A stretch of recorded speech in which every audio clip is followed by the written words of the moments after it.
करून तुमच्यापर्यंत आणतो. एक विरोध असताना आरेखन, ड्रोन पाहणी किंवा अन्य गोष्टी कशा काय, त्यातून कोल्हापूरच्या शेतकऱ्यांची सहमती आहे हा दावा सरकार कसं करतंय? अजित पवारांचं खातं स्वतःच म्हणते की हा कसा न परवडणारा आहे. जवळपास 50,000 कोटी याच्यामध्ये एक्स्ट्रा असणार आहेत. इतकी मोठी लागत, इतकी मोठी गुंतवणूक असलेला महामार्ग या क्षणी महाराष्ट्राला गरजेचा आहे का? जेव्हा पुणे, मुंबई, नाशिक सारख्या भागामध्ये आपली सार्वजनिक वाहतूक व्यवस्था असेल किंवा नागरी व्यवस्था असेल, पुण्यामध्ये हिंजवडीमध्ये काय झालं ते पाहतोय, मुंबईमध्ये रस्त्यांची स्थिती आपण पाहतोय. असं असताना 80,000 कोटीचा इतका महागडा महामार्ग आपल्याला हवाय का? आणि हा विरोध स्वीकारून हवाय का? प्रसन्नाजी, या चर्चेमध्ये आदरणीय राजू शेट्टी साहेब आहेत आणि शेतकऱ्यांसाठी त्यांनी केलेलं योगदान आणि त्यांचं काम, ते वरिष्ठ नेते आहेत. मी त्यांच्या सन्मानानं काही महत्वाचे मुद्दे या ठिकाणी सांगण्याचा प्रयत्न करेन. मी त्यांच्यासमोर फार छोटा कार्यकर्ता आहे. मुळामध्ये देवेंद्र फडणवीस साहेबांच्या, आता ठीक आहे, मी त्या पक्षाचा कार्यकर्ता, त्यामुळे मी बोललो तर त्याला राजकीय संदर्भ जोडले जातील, पण खऱ्या अर्थाने सांगतो, आता राजू शेट्टी साहेबांना पण खासगीत बोलला तर तेच मान्य करतील. देव माणूस अशी आदरणीय देवेंद्र फडणवीस साहेबांची पूर्ण महाराष्ट्रात प्रतिमा आहे.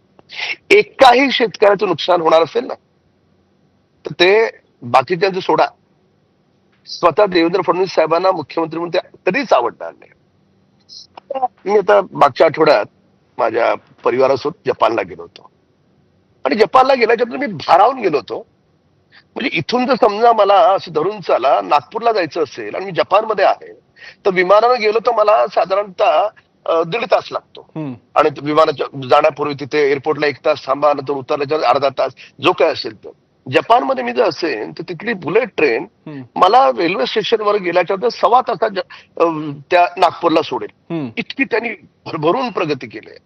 आणि ते केल्याच्या नंतर मी मुंबईत, महाराष्ट्रात आणि देशात पाहतो की मोदी सरकार आल्याच्या नंतर जो सिंगल वे होता, त्या 3-3 पदरी त्या रस्त्यांचं जाळं महाराष्ट्रात नाही, पूर्ण आपण देशभरात पसरवलं. जेव्हा रस्ता होतो ना, तेव्हा फक्त रस्ता होत नाही, पर्यटन वाढतं.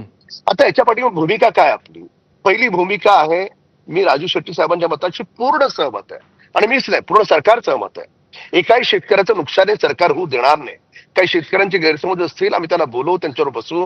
राजू शेट्टी साहेबांसारख्या ज्येष्ठ अनुभव असलेले नेते आम्हाला हवेत, ते त्यांना समजून सांगतील, कुणाचंही नुकसान न करता तिथली जी किंमत आहे, जसं आपण समृद्धी महामार्गामध्ये एकाही शेतकऱ्याचं नुकसान केलं नाही, तशा पद्धतीने आपण शक्तीपीठ बनवतोय. 803 किलोमीटरचा शक्तीपीठ आहे प्रसन्नाजी, 86,000 कोटीचा शक्तीपीठ आहे. याच्यामध्ये आपण सगळी जेवढी देवस्थान आहेत ना, ती आपण जोडतोय. म्हणजे एखादा दक्षिणेतून उत्तरेतून जर आला की त्याला कळलं की मी कोल्हापूरच्या राम कदमजी, ते फायद्याचं सगळं जे काही गणित आहे ते दाखवलं जात आहे, पण ती मागणी कोणी केली आहे? राजू शेट्टी सांगून देत आहेत की हा महामार्ग आणि पारंपरिक आत्ताचा जो महामार्ग आहे त्याच्यामध्ये फक्त काही किलोमीटरचं अंतर आहे, तो पुरेसा आहे, अशी मागणी कोणी लोकांनीही केलेली नाहीये. मग 80,000 कोटी आता लगेच टाकण्याची गरज आहे का? प्रसन्नाजी ऐका ना, प्रसन्नाजी ऐका ना, फक्त 2 मिनिटं ऐका. राजू शेट्टी साहेब मी बोलू शकणार नाही, ज्येष्ठ माझ्यापेक्षा, ते 2 मिनिटं ऐका. ब्युटी समजून घ्या. ब्युटी अशी आहे, गडकरी साहेबांनी 1995 ते 99च्या काळात मुंबईमध्ये 48 ब्रिज बनवले. काय ओरड झाली हो त्या ब्रिजची? काय आवश्यकता? आणि आता तुम्ही मुंबईकर, मी मुंबईकर, आपण म्हणतो वा तेव्हा ब्रिज बनवले, चांगलं झालं, म्हणतो का नाही म्हणत? म्हणतो ना. हे महामार्ग नाही आहेत. या महामार्गाच्या बाजूला जे नाले आहेत ना, त्या नाल्याचं आपण कालव्यांमध्ये रूपांतर करतोय. आजूबाजूच्या सगळ्या शेती सुजलाम सुफलाम होणार आहेत. शेतकऱ्यांना आपण जसं समृद्धीमध्ये 4 पट दिलं, तसं या ठिकाणी आपण देतो. त्याच्यानंतर 1 किलोमीटरच्या अंतरामध्ये आपण 1,000 झाडं, पूर्ण हरित हा महामार्ग असणार आहे. आणि याच्यामुळे काय होणार आहे, आपल्या महाराष्ट्रामध्ये येणारा जो स्पिरिच्युअल पर्यटक आहे, आध्यात्मिक पर्यटक आहे, तो 5 पटीने वाढला. कुणाची प्रगती होणार आहे? तिथे महामार्ग झाला, आजूबाजूच्या शेतींच्या किमती वाढतील. कुणाच्या किमती वाढणार आहेत? माझ्या शेतकऱ्याच्या किमती वाढणार आहेत. आज नागपूरचा समृद्धी महामार्ग हा देशातला सगळ्यात आयडियल. ठीक आहे, मला रामकदमजी एक समत मला कळलेला आहे की पर्यटन वाढणार, हा ग्रीन महामार्ग असेल, शेतीची किंमत वाढणार, त्यामुळे उद्योग जर का त्या महामार्गाच्या निमित्तानं आलंय तर त्यांना तेवढ्या मोठ्या किमतीतच ती जमीन घ्यावी लागेल. पर्यायानं शेतकऱ्यांचा फायदा आहे. राजू शेट्टीजी, हे एवढे सगळे फायदे आहेत, हे तुम्हाला शेतकऱ्यांचे प्रतिनिधी म्हणून पटतायत का, किंवा आता का पटू नयेत?